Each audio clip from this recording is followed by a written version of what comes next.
জন্য মুখ্যমন্ত্রী মমতা ব্যানার্জি কারণ এই মেসির আশা অনেকদিন আগে ঠিক করেছিল একটা ব্রোকার কত ধ্রুব অনুমোদন দিয়েছেন মুখ্যমন্ত্রী পুলিশ মন্ত্রী মমতা ব্যানার্জি। আয়োজক ছিল ক্রীড়া দপ্তর, ক্রীড়া সংস্থা। শৃঙ্খলা রক্ষার দায়িত্ব, নিরাপত্তার দায়িত্ব ছিল বিধাননগরের পুলিশ অর্থাৎ পশ্চিমবঙ্গ পুলিশ, তাকে সহযোগিতা করেছে কলকাতা পুলিশ। এই অনুষ্ঠানে বিশ্ববিখ্যাত জনপ্রিয় আমাদের তারকা মেসির সঙ্গে হাত মিলানোর কথা ছিল মুখ্যমন্ত্রী, সঙ্গে থাকার কথা ছিল সৌরভ গাঙ্গুলি। পুরো ব্যবস্থাপনা, অনুমোদন, ব্যবস্থাপক, নিয়ন্ত্রক পশ্চিমবঙ্গ সরকার। পশ্চিমবঙ্গ সরকার মানেই মমতা ব্যানার্জি, বাকি সব ল্যাম্পপোস্ট, একটাই পোস্ট। এই বিশৃঙ্খলার জন্য এই শত শত কোটি টাকা মেসিকে দেখিয়ে লুট করার জন্য মমতা ব্যানার্জি দায়ী। তার দায়ভার স্বীকার করে শুধু ক্ষমা চাইলে হবে না, তার উচিত যদি লজ্জা থাকে পদত্যাগ করে। আর আমরা গ্রেপ্তার, পুলিশ তো লাঠিচার্জ করবে। পুলিশ এই যে ইয়াং ছেলেদের যে ইমোশন, আবেগ, এই ইয়াং ছেলেরা তারা সেখানে নিজের গচ্ছিত অর্থ 15,000 20,000 টাকা দিয়ে টিকিট কিনেছেন। তারা এক ঝলক মেসিকে দেখতে চেয়েছিলেন, কিন্তু মেসিকে কিছু চোর তৃণমূলের নেতারা অরূপ বিশ্বাস, সুজিত বসুর নেতৃত্বে মেসির দর্শন তাদেরকে নিতে দেননি। তাদের প্রতিবাদ স্বাভাবিক, জলের বোতল আনতে দেননি, কিন্তু ভিতরে তৃণমূলের চোরেরা জল বিক্রি করেছে।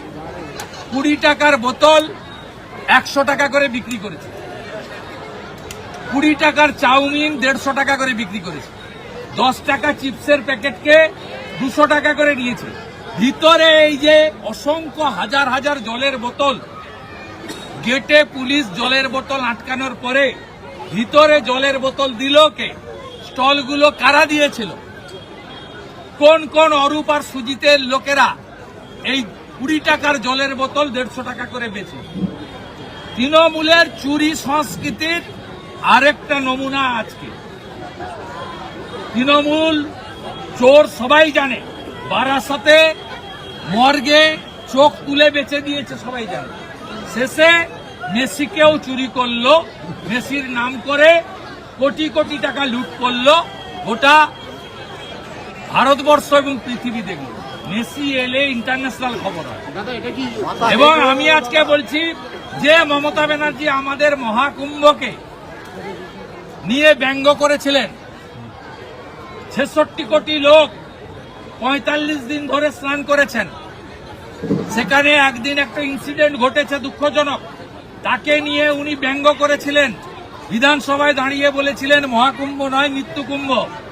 আজকে মমতা ব্যানার্জিকে বলবো, হায়দ্রাবাদে বিকেলে অনুষ্ঠান হয়েছে, তিনি একটু দেখে আসুন।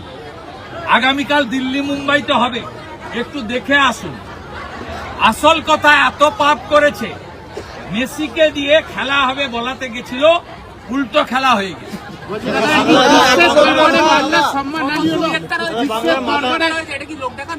অরূপ বিশ্বাস, সুজিত বসুর গ্রেপ্তারি চাই। এবং আমি রাজ্যপালকে লিখিতভাবে দিয়েছি, আমার দাবি 3টে। লিডার অব অপোজিশন হিসেবে আমি রিটিন মেল করেছি, গাড়িতে বসেই করেছি। 1 নম্বর দাবি হচ্ছে সবার টিকিটের দাম ফেরাতে হবে। 2 নম্বর দাবি হচ্ছে শুধু শতদ্রু নয়, অরূপ বিশ্বাস এবং সুজিত বসুকে মন্ত্রিসভা থেকে বরখাস্ত এবং আইনি পদক্ষেপ নিতে হবে। তৃতীয় হচ্ছে মমতার কালীঘাটের পাড়ার ইনকোয়ারি চলবে না। কালীঘাটের পাড়ার লোককে দিয়ে ইনকোয়ারি বসিয়েছে, নাম বলছি না আমি।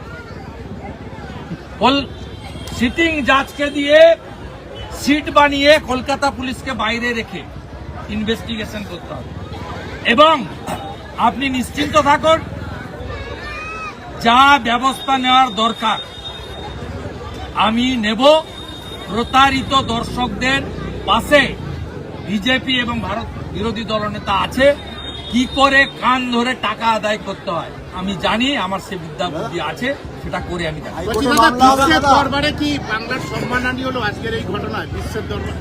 যারা বলতো মমতা বাংলার গর্ব, আজকে তারা বলছে মমতা বাংলার গর্ব।